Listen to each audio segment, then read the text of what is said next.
നിങ്ങളെ സ്നേഹിക്കുന്നവരെ സ്നേഹിച്ചാൽ നിങ്ങൾക്ക് എന്ത് പ്രതിഫലം? ചുങ്കക്കാരും അങ്ങനെ തന്നെ ചെയ്യുന്നില്ലയോ? സഹോദരന്മാരെ മാത്രം വന്ദനം ചെയ്താൽ നിങ്ങൾക്ക് എന്ത് വിശേഷം ചെയ്യുന്നു? ജാതികളും അങ്ങനെ തന്നെ ചെയ്യുന്നില്ലയോ?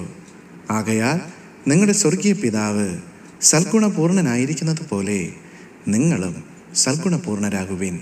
മത്തായി എഴുതിയ സുവിശേഷം 5-ാം അധ്യായം 46, 47, 48 വാക്യങ്ങൾ.